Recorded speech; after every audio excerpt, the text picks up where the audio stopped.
Marco De Agostini, uno dei titolari della Mancinnadia, una giornata importante, una giornata che suggella veramente l'attaccamento che avete voi su questo territorio. Il sindaco ha detto che non era scontato che dopo quello che è successo nel 2023 la Mancinnadia continuasse a lavorare qua. Perché avete deciso? Non era scontato. Non credo che sia mai passata l'idea di non ricostruire.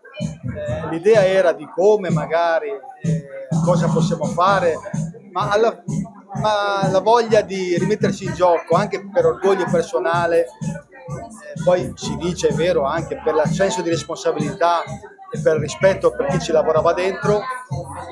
Questa è stata la forza per poter ricostruire, e la solidarietà.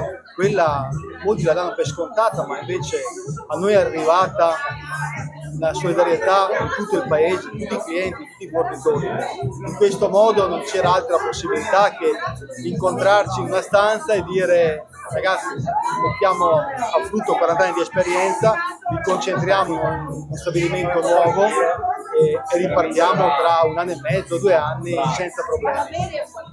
Inoltre avevamo anche un bellissimo cambio generazionale all'interno dell'azienda e questo ha favorito certamente la ripartenza. Ecco, qualcuno, magari lei non lo vuol dire, però le faccio la domanda. Voi l'avete fatto con le vostre risorse, aspettando e non essendo sicuri neanche che l'assicurazione potesse pagare. Questo è un ulteriore rispetto anche ai 100 dipendenti che avevate, o sbaglio? L'azienda era fortemente capitalizzata prima dell'incendio, era un'azienda che restava sul mercato con le proprie risorse e quindi chiamiamola azienda sana. Questo certamente ha favorito il fatto di poter ripartire senza difficoltà.